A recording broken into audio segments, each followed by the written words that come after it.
Mais uma vez, bom dia. Bom dia para você, bom dia, meu irmão, minha irmã. É o início de uma semana. Semana passada foi chuvosa, essa semana tá um sol bonito, né? Semana cinzenta na passada, semana toda aberta nessa. Muito bonito o dia amanhecendo hoje, nesta segunda-feira, dia 15, feriado, né? 15 de novembro. Que Deus possa continuar nos abençoando com esses dias maravilhosos, né? Nós mandamos sempre aniversário, um abraço para os aniversariantes aqui no início do nosso programa. E dia 14, ontem, foi o aniversário do Fernando Pedro. O Fernando Pedro é médico, né? Um cardiologista, casado com a prima da Márcia. E ele é nascido e criado na primeira igreja batista de Campo Grande, mas hoje está na primeira de Copacabana. Fernando Pedro, um grande abraço para você e que Deus abençoe sua vida. Hoje, dia 15, eu só tenho na minha agenda a irmã Maria Eugênia. Maria Eugênia é lá de Santo Antônio, distrito de Bocaina de Minas, uma mulher de Deus e cooperadora da nossa congregação lá em Bocaina de Minas, e que daqui nós mandamos um grande abraço, irmã Maria Eugênia, que Deus abençoe sua vida, lhe dando sempre paz, alegrias em seu viver. Amanhã, dia 16, faz aniversário a Neuza Lônia Bredix Nogueira.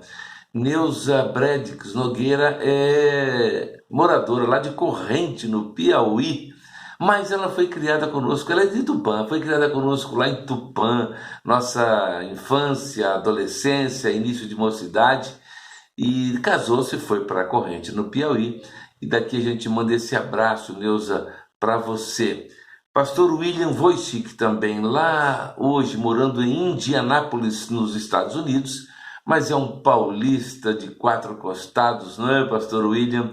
E está lá hoje nos Estados Unidos, daqui a gente manda esse abraço para o Pastor William. Faz aniversário também amanhã Rosemary Lousada. Rosemary é da nossa Igreja Batista da Farroupilha, em Campo Grande. Esteve conosco, continua na Igreja Batista da Farroupilha, nós é que saímos de lá para Itatiaia, mas Rosemary está lá até hoje na Igreja da Farroupilha, e que Deus abençoe sua vida, Rosemary, e a sua família toda, não é? Nós vamos ouvir uma música, como sempre fazemos, Paulo César Baruch cantando Tua Forte Mão. Preste atenção, uma letra... música e letra linda, maravilhosa.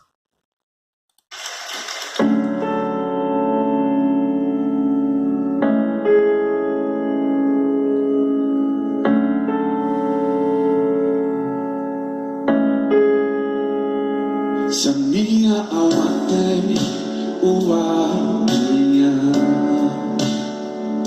e o coração não vê teu cuidado, se eu não consigo ouvir a tua voz, ainda assim confiarei.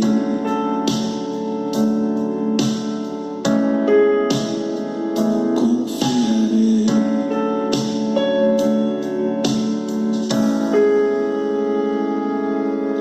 Eu sei que o meu Redentor vive e que se levanta sobre a terra.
sei que meu Redentor vive, que se levantará sobre a terra.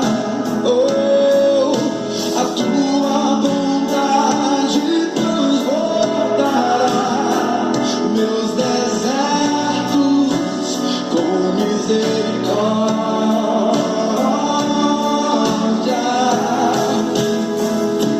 Forte mão guarda os meus dias, mesmo sem te ver, eu pertenço a ti. Teu perdão me cura, Deus, tua cruz me limpa. Eu sei que não mereço, mas me amas com amor. Sem ti,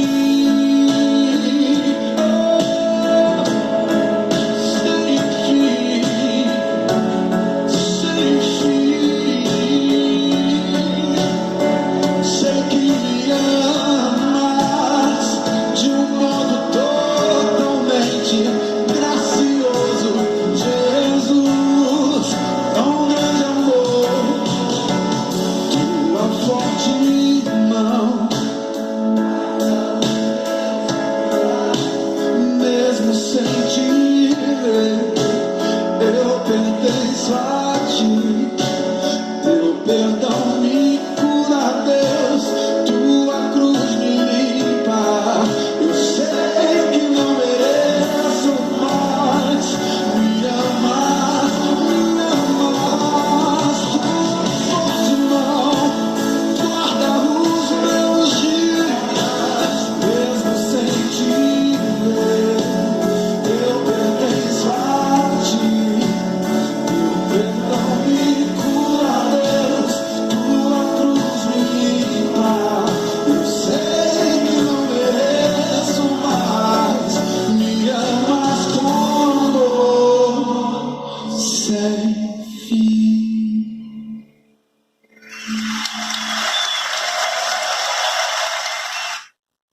Bonito, né? Queridos, na linguagem do futebol, eu gosto muito, não sei se você gosta, eu sou um bom corintiano, me acho um bom corintiano, né? Na linguagem do futebol, nós chamamos de perna de pau aquele jogador que não joga nada, que não contribui em nada para o time, que recebe uma bola bem lançada por outro, mas devolve só a bola quadrada, aquele que pisa na bola quando é lançado em contra-ataque, que perde pênaltis, que vive fazendo gols contra a sua própria meta, enfim, só atrapalha. E quando dá entrevista no fim do jogo, depois da derrota, diz sempre que deu o seu melhor. É assim. E quando eu olho para dentro do time dos cristãos, eu vejo muita gente perna de pau. Pessoas que desistem logo no início de qualquer trabalho, fogem de maiores responsabilidades, chegam em cima da hora, saem antes do amém final, se escondem muitas vezes atrás de alguém para não serem vistos na hora da oração, marcam compromissos e chegam atrasados. Isso quando chegam, né? Desafinam de propósito para não integrar grupo de louvor, desculpam-se na timidez para não evangelizar, dizem que não tem tempo e recusam qualquer cargo que lhes é oferecido, mas propagam dizendo para todos que dão sempre o seu melhor. Eu não posso falar muito não, principalmente quando o assunto é futebol. Eu sempre fui grosso no futebol.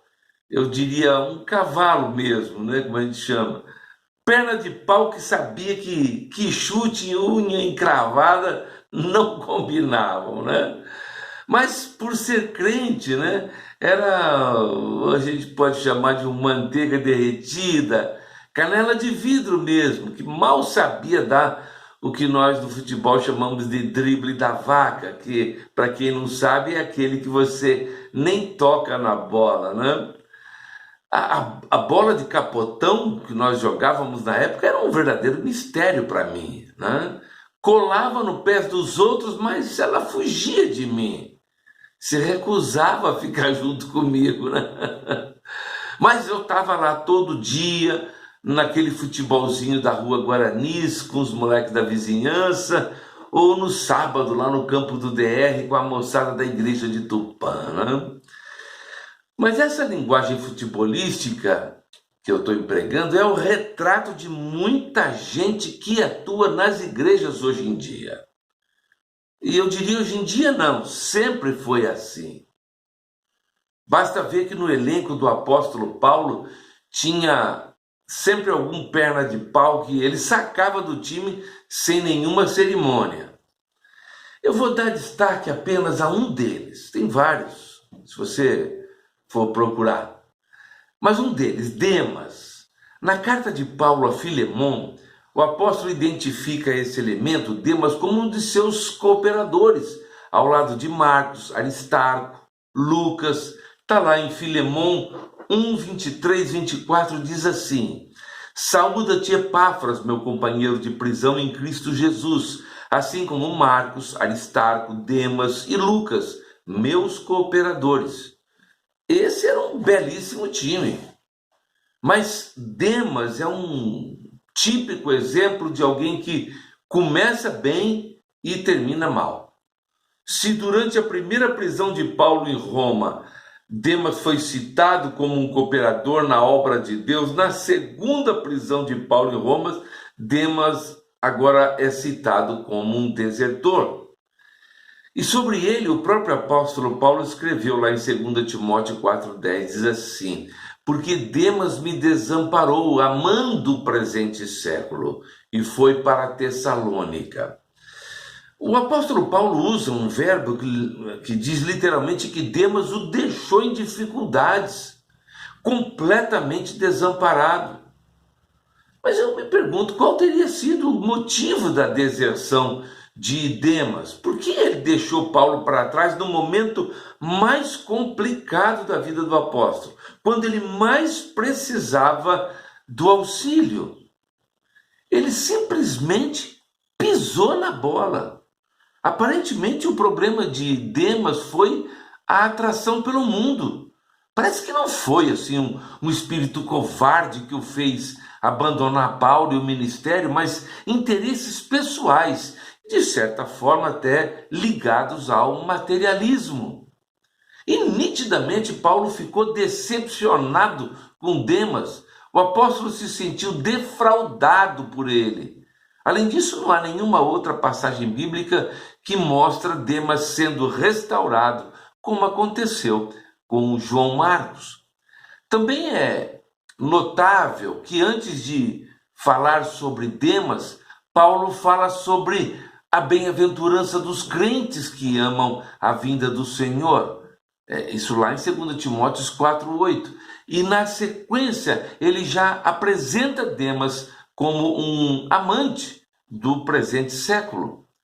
De fato, em Demas, nós não encontramos o exemplo de alguém que ama as bênçãos eternas, mas de alguém que se deixa levar pelos prazeres transitórios deste mundo.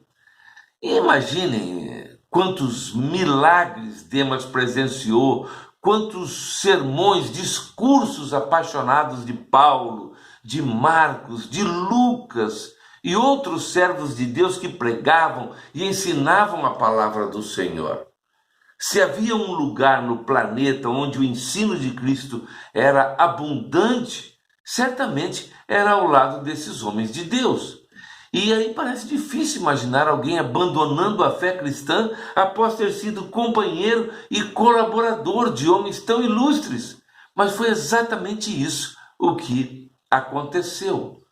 Quando Demas conheceu a Cristo, ouvindo aquela pregação apaixonada de Paulo, certamente ele se rendeu a esse Deus que morreu na cruz por ele. E ele acabou se envolvendo nos combates do Evangelho junto com aquele time de primeira grandeza. Certamente a sua motivação era servir o seu mestre, aprender dele, viver para Cristo, colaborar com o reino dos céus. E ele queria, de alguma forma, ajudar no que pudesse. Afinal, ele via o esforço dos demais integrantes daquele time e ele não queria fazer menos do que eles. Se todos se esforçavam, é comum que até aqueles que têm menos empenho sejam, motivados a se esforçar também.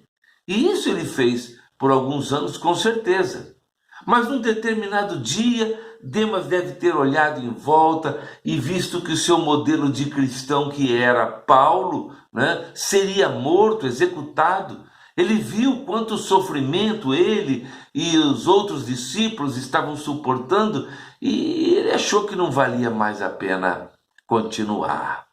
Assim ele acabou voltando os seus olhos para as circunstâncias da vida e, possivelmente deslumbrado com o mundo, voltou para trás e fugiu, abandonando a fé para talvez fugir da perseguição por causa da cruz de Cristo. E ele se esqueceu do que o próprio Paulo havia ensinado anos antes, lá em 2 Coríntios 4, 16, 18, está registrado essas palavras. Por isso não desfalecemos, mas ainda que o nosso homem exterior se corrompa, o interior contudo se renova de dia em dia, porque a nossa leve e momentânea tribulação produz para nós um peso eterno de glória muito excelente, não atentando nós nas coisas que se veem, mas nas que se não veem, porque as que se veem são temporais, e as que se não veem são eternas. Demas não fez jus ao seu nome no original hebraico, que se traduz, a tradução é que se consagrou, mas voltando ao mundo ele acabou por cumprir o termo grego de seu nome, que é consagrado à Mãe Terra. Quantas pessoas hoje em dia estão nas igrejas evangélicas e às quais nós damos as mãos da comunhão, chamamos de irmãos, mas contudo elas estão desviadas de Deus, dos seus corações, das suas mentes. A cruz de Cristo não importa para essas pessoas, somente as bênçãos materiais. A fé delas se baseia no dinheiro que possuem, nos bens que adquirem, nas posses que têm. E quantos Demas nós temos em nossa geração? Quantos Paulos nós temos em nossas igrejas? Sejamos firmes e constantes em nosso Deus e no Senhor Jesus Cristo. De nada adianta caminhar todo um caminho e quando a porta está à frente, recuar e voltar para trás, pisar na bola, literalmente. Pensem nisso e jamais desanime no meio da partida ou perca seu compromisso com o time de Deus e se torne um perna de pau que atrapalhe o vencedor time de Jesus Cristo. Empenhe-se para não trocar os sofrimentos a caminho do céu pela alegria a caminho do inferno. Que Deus nos abençoe em nome de Jesus Cristo. Vamos orar? Pai de amor, de infinita bondade, nós, ó Deus, nesta hora magnificamos o Teu nome, ó Deus, te agradecemos pelas bênçãos incontáveis que Tu sempre, ó Deus, derrama sobre as nossas vidas. Nós te rogamos, ó Deus, que Tu continues nos protegendo nesses tempos de coronavírus, nesses tempos de crise, ó Deus, quando muitos perdem os seus empregos, perdem a sua saúde e passam, ó Deus, por dificuldades. Mas nós, ó Deus, queremos te rogar que a Tua mão santa, poderosa, nos acompanhe, nos guie, nos oriente em tudo aquilo que estamos fazendo. Ajuda-nos, Senhor, para que não sejamos como Demas, que nós aprendamos, ó Deus, a confiar em Ti, a caminhar contigo, não abandonar o time no momento de maior necessidade, mas estarmos atentos, ó Deus, à Tua palavra, ao Teu serviço, à Tua obra.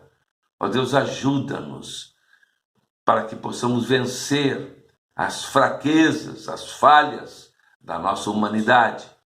Vai em tudo, ó Deus, colocando o Teu Espírito Santo em nosso coração e nossa mente, para que possamos fazer sempre o melhor por Ti, na obra santa e gloriosa que tu nos tens proporcionado.